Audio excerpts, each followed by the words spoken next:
Hello दोस्तों, कैसे हो आप सभी। आशा करती हूँ आप सभी स्वस्थ होंगे। मैं आप सभी का अपने चैनल हिंदी क्लासेस में बहुत बहुत स्वागत करती हूँ। तो आप सभी को पता भाई, हमने हिंदी साहित्य की चैप्टर वाइज सीरीज चला रखी है, ठीक है। और चैप्टर वाइज सीरीज में भी हम छायावाद, राष्ट्रीय सांस्कृतिक चेतना एवं हालावाद की PYQ करने लग रहे हैं। भाई आधुनिक काल हम कर रहे हैं, ठीक है, PYQ से।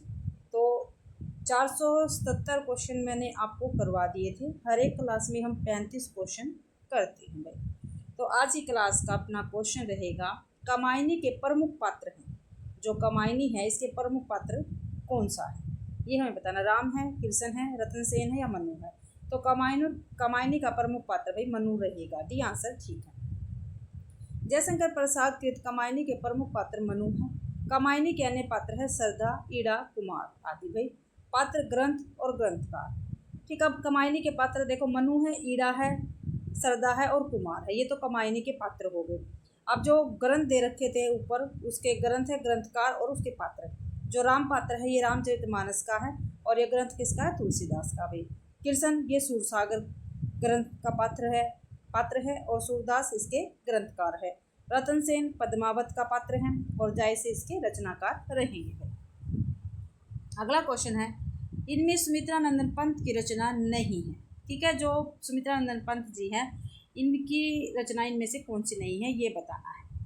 ग्रंथि, वीणा, पल्लव तो इनके, लेकिन परिमल जो है ये सुमित्रानंदन पंत की रचना, ये निराला जी की रचनाएं हैं। ग्रंथि, वीणा, पल्लव ये तीनों की तीनों रचनाएं सुमित्रानंदन पंत की रहेगी, ठीक है। और परिमल, ये जो परिमल है ये निराला जी की रचना रहेगी। हम काफ़ी बार कर चुके हैं भाई।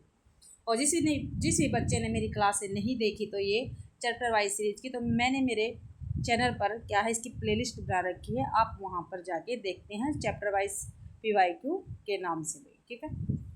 हालावाद के प्रतिष्ठित कवि है, तो कौन है भाई हालावाद के प्रतिष्ठित कवि। नरेश मेहता है, हरिवंश राय बच्चन है, अमिताभ बच्चन है या धूमिल जी है। तो हरिवंश राय बच्चन जी रहेंगे, बी आंसर बिल्कुल ठीक रहेगा। और हरिवंश राय बच्चन अमिताभ बच्चन के फादर है, पिताजी हैं। बी आंसर ठीक है। हालावाद के प्रतिष्ठित यानी प्रवर्तक कवि हरिवंश राय बच्चन हैं। इनकी प्रमुख हालावादी रचनाएं हैं मधुशाला 1935 में प्रकाशित हुई, मधुबाला 1936 में और मधुकलश 1937 ईस्वी में प्रकाशित हुई थी। हरिवंश राय बच्चन अमिताभ बच्चन के पिताजी है। अगला क्वेश्चन है, कुकुरमुत्ता, नए पत्ते तथा तुलसीदास किन की कृतियां हैं। तो किन की रचना है भाई कुकुरमुत्ता, नए पत्ते, तुलसीदास। तो जयशंकर प्रसाद की, महादेव वर्मा की, निराला की, सुमित्रानंदन पंत की है। तो निराला जी की ये रचना रहेगी। ये आंसर अपना ठीक है। कुकुरमुत्ता, नए पत्ते, तुलसीदास नामक कृतियाँ सूर्यकांत त्रिपाठी, निराला की है। जयशंकर प्रसाद की प्रमुख कृतियाँ हैं, ठीक है। जयशंकर प्रसाद की प्रमुख काव्य कृतियाँ उर्वशी, प्रेम पथिक, झरना, आंसू, लहर। ये जयशंकर प्रसाद की रचनाएं हैं भाई, उर्वशी, प्रेम पथिक, झरना, आंसू और लहर। सुमित्रानंदन पंत की रचनाएं हैं ग्रंथि, पल्लव, वीणा, गुंजन, लोकायतन, चिदम्बरा, सरवणधूलि और सरवण किरम्बई। आगे महादेव वर्मा की प्रमुख काव्य कृति है निहार, रश्मि, नीरजा, सांदेगी तो ग्रामना। ये महादेव वर्मा जी की रचनाएं रहेंगी। आगे देखते हैं। अगला क्वेश्चन है, प्रवासी के गीत के रचनाकार कौन है। जो प्रवासी के गीत है इसके रचनाकार पूछा है कौन है भाई। नरेंद्र शर्मा है, हरिवंश राय बच्चन है, भगवती चरण वर्मा या हरिकृष्ण प्रेमी। व्याख्या में देखते हैं, आंसर है बिल्कुल ठीक है। प्रवासी के गीत के रचनाकार कौन है, नरेंद्र शर्मा है। इनकी अन्य रचनाएं हैं प्रभात फेरी, पलासवन, मिट्टी और फूल, हंसमाला, रक्त चंदन आदि, मधुशाला, मधुबाला, मधुकलश नामक ग्रंथ हरिवंश राय बच्चन ने लिखा है। और हरिकृष्ण प्रेमी ने अग्निगान, वंदना के बोल नामक काव्य लिखे हैं हरिकृष्ण प्रेमी ने भी। आपको ध्यान रखना है।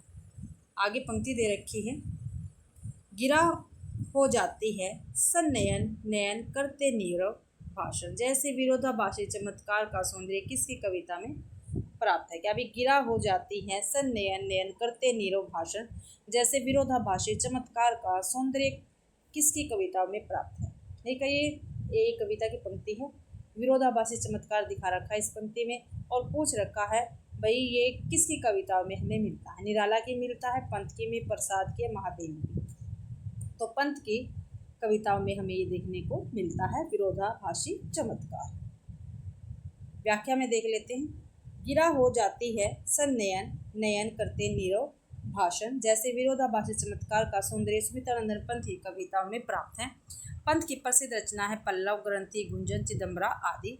निराला ने जूही की कली है इनकी रचना, अनामिका, राम की शक्ति पूजा तथा गीतिका आदि ग्रंथ लिखे हैं। वहीं प्रसाद ने उर्वशी, झरना, लहर, आंसू तथा कामायनी जैसे काव्यों की रचना की है, जबकि महादेवी वर्मा ने यामा, नीरजा, निहार, रश्मि आदि रचनाएं लिखी है। अगला क्वेश्चन है सूची 1 को सूची 2 से सम्मिलित कीजिए। सूची 1 है और सूची 2 है। सूची 1 में कविताएं दे रखी है और सूची 2 में जो रचनाकार है वो दे रखे हैं, तो हमें इनका मिलान करना है भाई। ठीक है, जूही की कली किसकी है? सॉरी, अभी हमने ऊपर देखिए जूही की कली किसकी रचना है? निराला जी की है, तो एक 4 हो गया। नदी के द्वीप जो हमें आता पहले वो देख लेते। नदी के द्वीप किसकी है? अज्ञे जी की रहेगी। सी का 1। नौका विहार किसकी है? ये सुमित्रानंदन पंत की रचना है। बी का 3। पुष्प की अभिलाषा ये माखनलाल चतुर्वेदी की रहेगी। तो 4 3 1 2 4 4 4 3 1 2, तो ए ऑप्शन अपना बिल्कुल ठीक रहेगा भाई। ए ऑप्शन ठीक है। व्याख्या में देखते हैं। कविता और रचनाकार जूही की कली निराला जी की है। नौका विहार सुमित्रानंदन पंत की रचना है। नदी के द्वीप अज्ञे जी की है। पुष्प की अभिलाषा माखनलाल चतुर्वेदी की रचना रहेगी। अगला क्वेश्चन है, किस अनुभूति की प्रधानता के कारण छायावादी काव्य को स्थल के प्रति सूक्ष्म का विद्रोह माना गया वे? किस अनुभूति की प्रधानता के कारण छायावादी काव्य को स्थूल के प्रति सूक्ष्म का विद्रोह माना गया है? ठीक है, तो किसकी? लोकानुभूति, प्रणयानुभूति, स्वानुभूति या आनंदानुभूति? तो स्वानुभूति के आधार पर छायावादी काव्य को स्थूल के प्रति सूक्ष्म का विद्रोह माना गया है। ठीक है, सी आंसर अपना ठीक रहेगा। ठीक है, और आपको ये बताना स्थूल के प्रति सूक्ष्म का विद्रोह किसने कहा है? छायावाद की। ठीक है, छायावाद को तो आपको ये जरूर से जरूर बताना है। मैंने कई बारी बता दिया है, पिछली क्लासों में काफ़ी बार ये क्वेश्चन आया था, घूम फिर के मैंने आपको बताया था। छायावादी काव्य के प्रमुख 4 स्तंभ किन्हें माना जाता है? तो किन्हें माना जाता है? प्रसाद, डॉक्टर राम कुमार वर्मा, शिव सिंह मंगल, सुमन पंत। प्रसाद, पंत, निराला, महादेवी। प्रसाद, मुक्तिबोध, गोपाल सिंह नेपाली। मुकुटधर पांडे, निराला, दिनकर प्रसाद। तो देखो यहाँ पे प्रसाद है, लेकिन डॉक्टर राम कुमार वर्मा नहीं है, शिव सिंह मंगल ये भी नहीं है, पंत जी है। यहाँ पे प्रसाद, पंत, निराला, महादेवी, ये चारों के चारों छायावाद के 4 स्तंभ है भाई। भी आंसर बिल्कुल ठीक है। छायावादी काव्य के प्रमुख 4 स्तंभ है, कौन कौन से? प्रसाद है, पंत, निराला और महादेवी वर्मा। जयशंकर प्रसाद, सुमित्रानंदन पंत, सूर्यकांत त्रिपाठी, निराला और महादेवी वर्मा, ये छायावाद के 4 स्तंभ है भाई। छायावाद के बृहत रही में कौन कौन से रचनाकार आएंगे? जयशंकर प्रसाद आएंगे, सूर्यकांत त्रिपाठी, निराला एवं सुमित्रानंदन पंत आएंगे। और छायावाद के लघु त्रय में कौन आएगा? महादेव वर्मा, राम कुमार वर्मा, भगवती चरण वर्मा, ये लघु त्रय में आएंगे छायावाद के लिए। अगला क्वेश्चन है, किस समीक्षक ने कहा छायावादी काव्य में भारतीय परंपरा के जीवन तत्वों का समावेश हुआ है? ठीक है, किस समीक्षक ने कहा भी जो छायावादी काव्य उसमें भारतीय परंपरा के जीवन तत्वों का समावेश हुआ है? तो परशुराम चतुर्वेदी ने, हजारी प्रसाद द्विवेदी ने, रामचंद्र शुक्ल ने, डॉक्टर नगेंद्र ने कहा है। अगला क्वेश्चन है, छायावादी चेतना को मूर्तिमान करने वाली कृति कामायनी का प्रकाशन कब हुआ? तो कब हुआ मैंने काफ़ी बार बता दिया है, 1935 ईस्वी में। ए आंसर अपना बिल्कुल ठीक रहेगा। छायावादी काव्य चेतना को मूर्तिमान करने वाली कृति कामायनी का प्रकाशन 1935 ईस्वी में हुआ। कामायनी जयशंकर प्रसाद द्वारा रचित एक महाकाव्य है। इनके द्वारा रचित अन्य काव्य कृति हैं कानन कुसुम, झरना, आंसू, लहर, प्रेम प्रतीक आदि में। अगला क्वेश्चन है, किस कवि के समग्र काव्य में छायावाद, रहस्यवाद, प्रगतिवाद, प्रयोगवाद और नई कविता की विशेषताएं एक साथ मिलती है? ठीक है भाई, तो कौन सा ऐसा कवि है जिसके भाई समग्र यानी पूरे के पूरे काव्य में छायावाद मिलता है, रहस्यवाद नहीं मिलता, प्रगतिवाद की कविताएं भी है, प्रयोगवाद भी है, उसमें नई कविता की विशेषताओं के साथ इनकी कविताएं में क्या है? विशेषताएं मिलती है इनकी कविताओं में, इन सभी की। सुमित्रानंदन पंत है, जयशंकर प्रसाद, निराला है, शिव मंगल सिंह सुमन है। तो सी आंसर ठीक रहेगा। सूर्यकांत त्रिपाठी, निराला जो है इनकी कविताओं की विशेषता में छायावाद, रहस्यवाद, प्रगतिवाद, प्रयोगवाद और नई कविता की सभी की विशेषता एक साथ मिलती है। सी आंसर बिल्कुल ठीक रहेगा। अगला क्वेश्चन है, कवि और कविता का नाम लिखिए। मृत्यु तुम्हारा गरल दंत कंचुक कल्पांतरण अखिल विश्व का विवर वक्र कुंडल दृढ़ मंगल। तो ये भाई किसी कविता है और कौन इसके कवि हैं। तो आगे विवर जो आगे है ये विवर कविता से है या पंथ के परिवर्तन से है, निराला के कल्पांतरण से है या मुक्तिबोध के गरल तंत्र से है। तो भाई हमारा इस क्वेश्चन का आंसर बिल्कुल ठीक है बी, जो स्मितानंदन पंत है उनकी कविता है परिवर्तन और यहाँ से ये ली गई है। आगे देखते हैं व्याख्या में।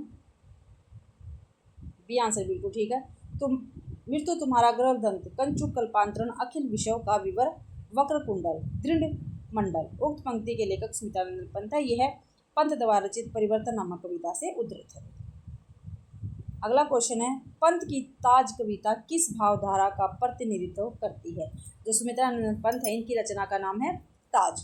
तो ये किस भावधारा का प्रतिनिधित्व करती है ये रचना?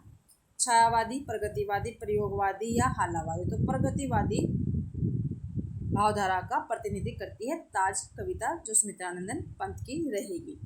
और इनकी अन्य रचनाएं कौन कौन सी है? युगान, युगवाणी, ग्राम्या इत्यादि। आगे क्वेश्चन है, रिक्त पंक्ति लिखे और कविता का नाम भी लिखे। साड़ी की सिकुड़न सी जिस पर ससे की रेशम विभा से भर। क्या भी? साड़ी की सिकुड़न से जिस पर ससे की रेशम विभा से भर, सिमटी है वर्तुल मृदुल लहर। ठीक है, तो ये पंक्ति किसके? स्मितानंदन पंत की रहेगी और नौका विहार से है भाई ये पंक्तियाँ। तो अपने जो ये सिमटी आएगा, लिपटी नहीं आएगा। ठीक है, तो बी आंसर ठीक है। अगला क्वेश्चन देखते हैं, सरदा को कमायनी क्यों कहा जाता है। जो सरदा है इसको कमायनी क्यों कहा जाता है, देख लेते हैं भाई क्यों कहा जाता है इसको सरदा को कमायनी। सरदा में काम वासना की भावना अधिक थी इसलिए उसे कमायनी कहा गया। बिल्कुल नहीं भी।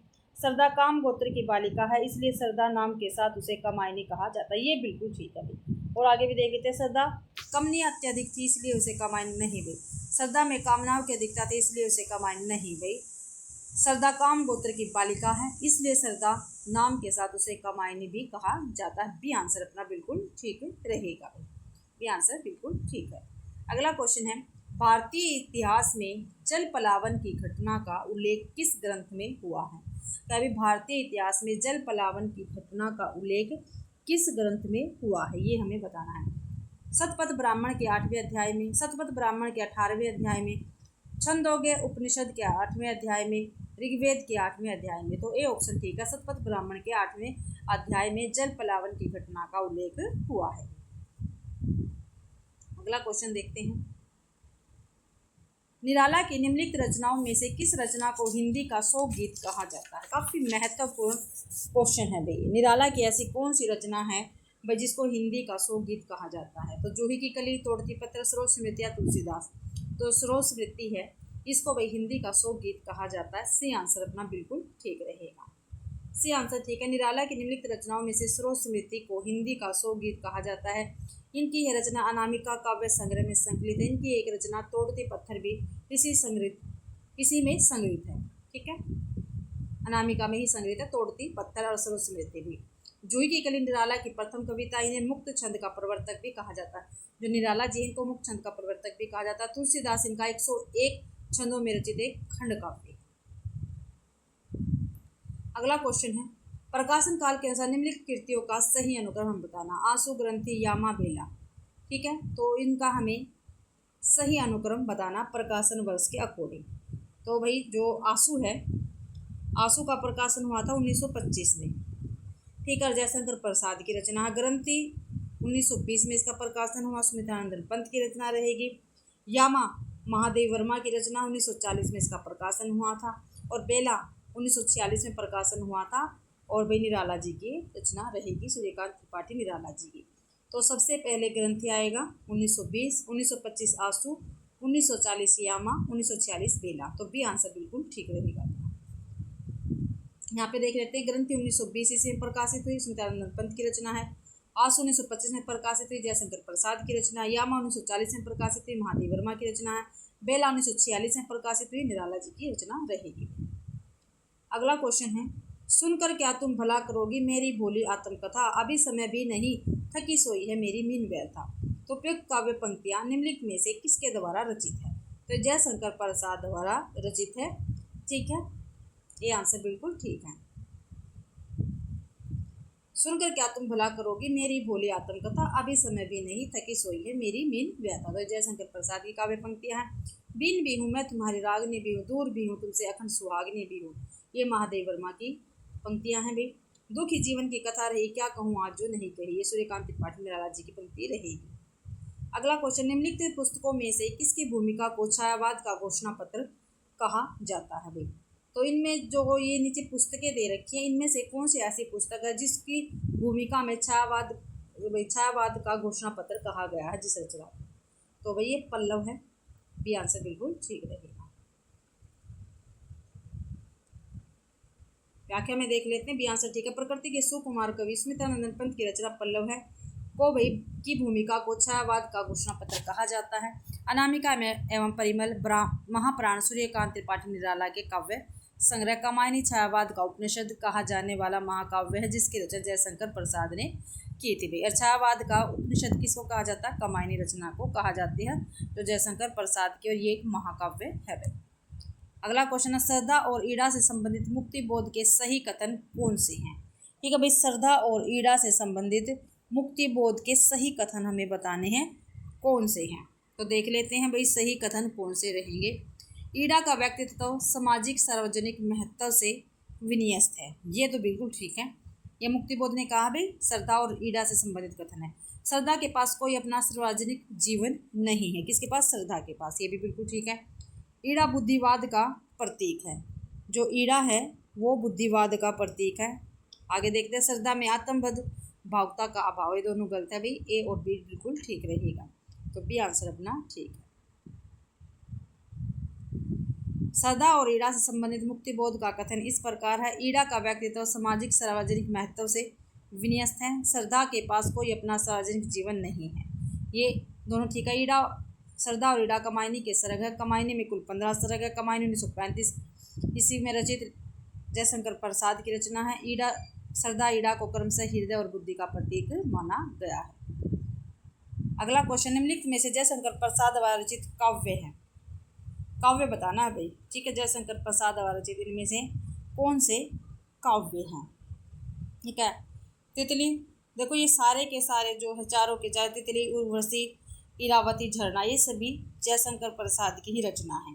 लेकिन जो तितली है ये क्या है? ये उपन्यास है, उपन्यास विधा से तितली। ठीक है, इरावती ये भी उपन्यास से है भी, और उर्वशी ये क्या है? काव्य है। ठीक है, चंपू काव्य है ये, चंपू काव्य, और झरना ये भी एक काव्य है भाई।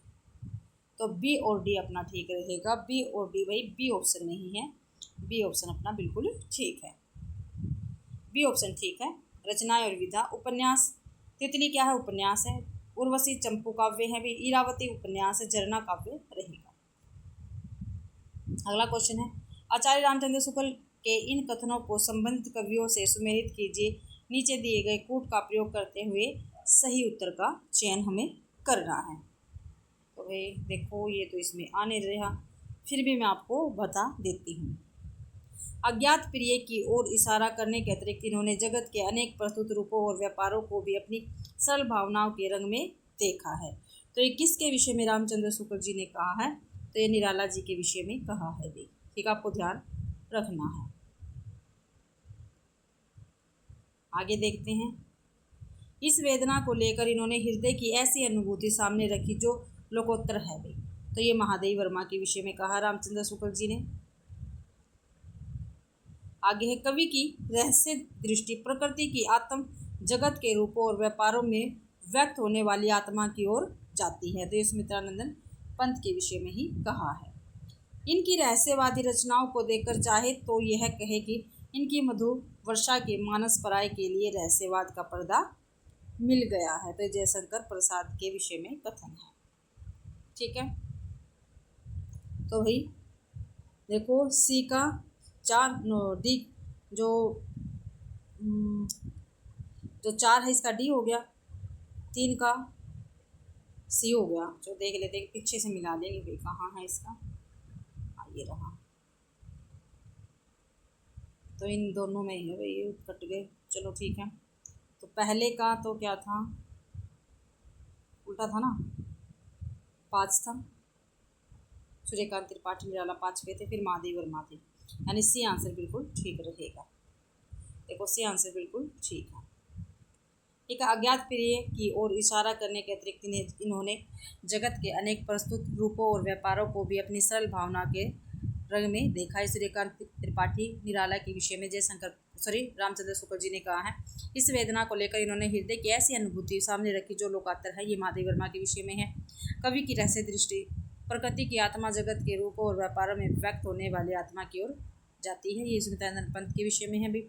इनकी रहस्यवादी रचनाओं को देखकर चाहे तो यह कहें कि इनकी मधु वर्षा के मानस प्रचार के लिए रहस्यवाद का पर्दा मिल गया। जयशंकर प्रसाद के विषय में है। आगे है, प्रकाशन वर्ष के अनुसार निम्नलिखित रचनाओं का सही अनुक्रम हमें बताना। प्रकाशन वर्ष के अनुसार अनामिका, झरना, पल्लव, निहार। ठीक है, जो अनामिका है, ठीक है, इसका प्रकाशन हुआ था 1923 ईस्वी में। कब हुआ था? 1923 ईस्वी में। और ये निराला जी की रचना रहेगी। जो झरना है, ठीक है, इसका प्रकाशन हुआ था 1918 में, और ये जयशंकर प्रसाद की रचना रहेगी। पल्लव, ये सुमित्रानंद पंत की रचना है, 1928 में इसका प्रकाशन हुआ था, 1928 में भी। ठीक है, निहार महादेव वर्मा जी की रचना है, 1930 में इसका प्रकाशन हुआ था। तो देख लेते हैं सबसे पहले कौन सी रचना आएगी? झरना आएगी। 1918 ना, देखो झरना 2 में है। फिर आएगी 1923 अनामिका, ये रहा। फिर 1928 आएगी पल्लव, फिर निहार आएगी 1923। तो सी आंसर अपना बिल्कुल ठीक रहेगा। अगला क्वेश्चन है, व्याख्या देख लेते हैं। व्याख्या में रचना और रचनाकार है जयशंकर प्रसाद। झरना रचना इनकी 1918 में प्रकाशित हुई थी। सूर्यकांत त्रिपाठी निराला इनकी अनामिका रचना 1923 में प्रकाशित हुई थी। सुमित्रानंद पंत पल्लव इनकी रचना 1928 में प्रकाशित हुई थी। महादेव वर्मा निहार इनकी रचना 1930 में प्रकाशित हुई थी। प्रकाशन वर्ष के अनुसार जयशंकर प्रसाद की रचनाओं का सही अनुक्रम हमें बताना है। ठीक है, जयशंकर प्रसाद की जो रचना है, इनका सही अनुक्रम हमें बताना है। देखो सबसे बाद की इनकी रचना कमायनी। ठीक है, तो सबसे बाद में कमायनी आएगी, वैसे तो ये 2 कट गई है। ठीक है, प्रेम पथिक इनकी सबसे पहले रचना, दोनों ऑप्शन में है। ठीक है, 1914 में प्रेम पथिक की रचना हुई थी। ठीक है, आंसू की हुई थी 1925 में, कमायनी की 1935 में हुई। ठीक है, और जो लहर है इसकी कब हुई थी? लहर की 1933 में, 1933 में। ठीक है, तो देखो प्रेम पथिक, आंसू, लहर, कमाई, इससे आंसर बिल्कुल ठीक रहेगा। यहाँ पे देख लेते हैं, प्रेम पथिक 1914, आंसू 1925, लहर 1933, कमाई 1935, और ये सभी रचना जयशंकर प्रसाद की है।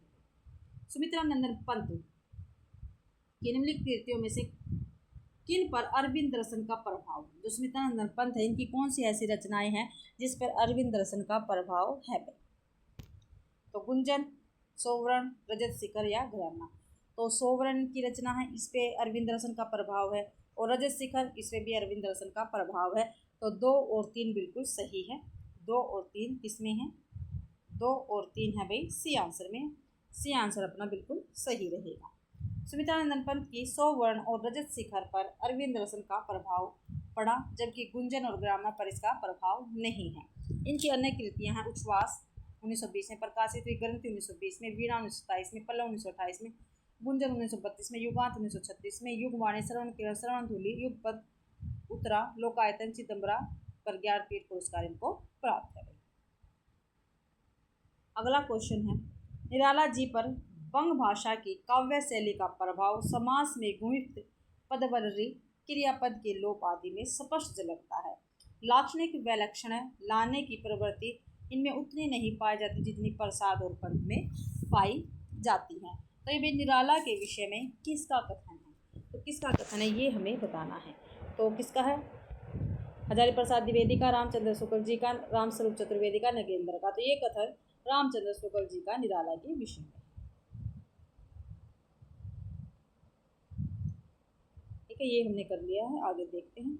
और निराला जी के विषय में रामचंद्र शुक्ल जी ने एक और कहा है, जो निराला है ये बहु वस्तु स्पर्शनी प्रतिभा निराला में थी भाई, और निराला ओज हो जाते हैं और विद्रोह के कवि थे। अगला क्वेश्चन है, रामचंद्र शुक्ल ने रहस्यवाद के मूल अर्थ में किस छायावादी कवि को सर्वाधिक प्रमुख माना है? ठीक है भाई, रहस्यवाद के मूल अर्थ में तो महादेव वर्मा को माना है। डी आंसर बिल्कुल ठीक है भाई। और मीराबाई को भाई आधुनिक युग की मीरा भी कहा जाता है। महादेव वर्मा को आधुनिक युग की मीरा भी कहा जाता है। और हिंदी में छायावाद के प्रथम प्रयोक्ता मुकुंदर पांडे को माना जाता है। ठीक है, हिंदी में छायावाद के प्रथम प्रयोक्ता के रूप में मुकुंदर पांडे को मानते हैं। छायावाद के 4 स्तंभ हैं, जयशंकर प्रसाद है, सुमित्रानंदन पंत है, सूर्यकांत त्रिपाठी निराला और महादेवी वर्मा है। अगला क्वेश्चन है, इस समय तो भारतीय पुरुष जैसे अपने मनोरंजन के लिए रंग बिरंगे पक्षी पाल लेता है, उपयोग के लिए गाय और घोड़ा पाल लेता है, उसी प्रकार वह एक स्त्री को पालता है तथा पालित पशु पक्षियों के समान ही वह उसके शरीर और मन पर अधिकार समझता है। उपयुक्त कथन किसका है?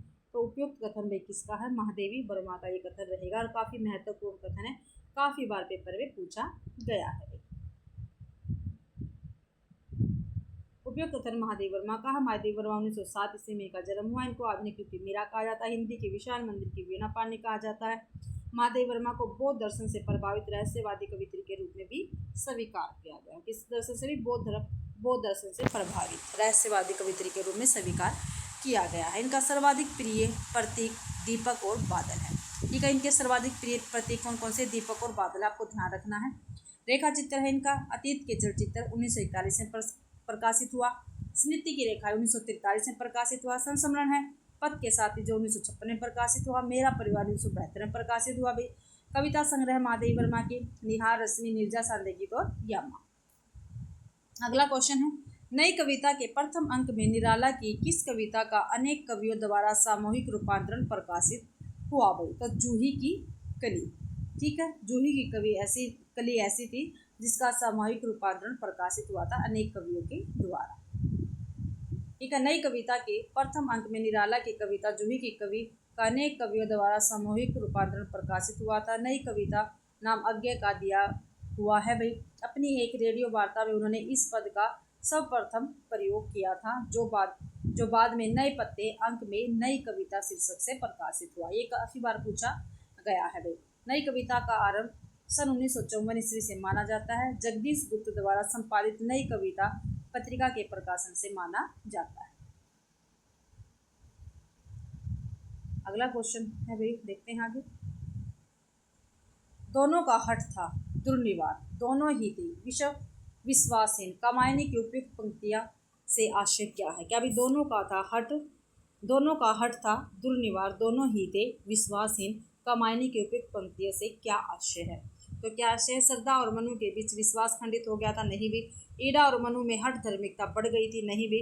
देव और दानव दोनों हठी और विश्वासहीन थे? सी आंसर बिल्कुल ठीक रहेगा। दोनों का हठ था दुर्निवार, दोनों ही थे विश्वासहीन, कमायनी की उपयुक्त पंक्तियों से आशय है। देव और दानव दोनों हठी और विश्वासहीन थे। कमायनी छायावाद के पुरस्कर्ता जयशंकर प्रसाद का भाव प्रधान महाकाव्य है। कैसा भी भाव प्रधान महाकाव्य है। कमायनी 1935 में प्रकाशित हुई और कमायनी पर जयशंकर प्रसाद को मंगला प्रसाद पारितोषिक से पुरस्कार से पुरस्कृत किया गया था। कमायनी में कितने सर्ग? भी 15 है। चिंता से स्टार्ट होते हैं और आनंद पर क्या समाप्ति होती है। तो इनके सर्गों के नाम देख लेते हैं। चिंता, आशा, श्रद्धा, काम, वासना, लज्जा, कर्म, ईर्ष्या, ईरा, सब पर संघर्ष, निर्वेद, दर्शन, रहस्य और आनंद। आचार्य शांति प्रिय द्विवेदी ने कमायनी को छायावाद का उपनिषद कहा है। तो छायावाद का उपनिषद किसको कहा जाता है? कमायनी को। और किसने कहा? शांति प्रिय द्विवेदी ने कहा। मधुशाला काव्य के रचयिता कौन है? तो हरिवंश राय बच्चन है। हमने ऊपर देख लिया है भाई। मधुशाला काव्य के रचयिता हरिवंश राय बच्चन जी। हरिवंश राय बच्चन हलावाद के प्रवर्तक भी था। इनके द्वारा रचित मधुशाला 1935 में प्रकाशित हुई। मधुबाला 1936 में, मधुकलश 1937 में प्रकाशित हुई। और इनको भाई जो हरिवंश राय बच्चन इनको हलावाद का मधुकलश को हलावाद का धर्म ग्रंथ भी कहा जाता है। सुमित्रानंदन पंत को प्रकृति का सुकुमार कवि कहा जाता है। इनकी प्रमुख रचनाएं हैं ग्रंथि गुंजन, ग्रामना युगान, श्रवण किरण, शरणधूलि, कला और बूढ़ा चांद, लोकायतन, चिदम्बरा और सत्य कामदेव। अगला क्वेश्चन है, छायावाद शब्द का प्रथम प्रयोक्ता किसे माना जाता है? अभी हमने ऊपर पढ़ा था। ठीक है, अभी छायावाद शब्द का प्रथम प्रयोक्ता किसे माना जाता है? तो किसको माना जाता है? मुकुंदर पांडे। अभी ऊपर पढ़ाई था हमने, देख लेते हैं। डी आंसर बिल्कुल ठीक है। छायावाद शब्द का प्रथम प्रयोक्ता मुकुंदर पांडे को माना जाता है। मुकुंदर पांडे ने जबलपुर से प्रकाशित पत्रिका श्री शारदा में सन 1920 ईस्वी में हिंदी में छायावाद शीर्षक से 4 किस्तों में एक लेख प्रकाशित करवाया था। छायावाद के प्रवर्तक और प्रस्तोता निम्नलिखित देखते हैं भाई कौन कौन से हैं। प्रस्तोता जो मानते हैं भाई छायावाद के प्रवर्तक कौन कौन है। आचार्य रामचंद्र शुक्ल किस किस को मानते हैं छायावाद के प्रवर्तक, मैथिली शरण गुप्त को और मुकुटदेव पांडे को भाई। आचार्य नंदलाल वाजपेयी स्मितानंदन पंत को मानते हैं। प्रभाकर माचार्य माखनलाल चतुर्वेदी को मानते हैं भाई छायावाद का प्रवर्तक। इलाचंद्र जोशी और अन्य विद्वान जयशंकर प्रसाद को छायावाद का प्रवर्तक मानते हैं। आगे देखते हैं क्वेश्चन। सबका निचोड़ लेकर तुम सुख से सुखे जीवन में बरसों प्रभात हिमकण सा आंसू इस विश्व सदन में। क्या भाई सबका निचोड़ लेकर तुम सुख से सूखे जीवन में बरसों प्रभात हिमकण सा आंसू इस विश्व सदन में। तो प्रस्तुत पंक्तियां निम्न में से किसकी है। तो किसकी है, महादेवी वर्मा की है, सूर्यकांत त्रिपाठी निराला की है, सुमित्रानंद पंत की है, जयशंकर प्रसाद की है। तो ये पंक्तियां भी जयशंकर प्रसाद की रहेंगी। भी आंसर बिल्कुल ठीक है।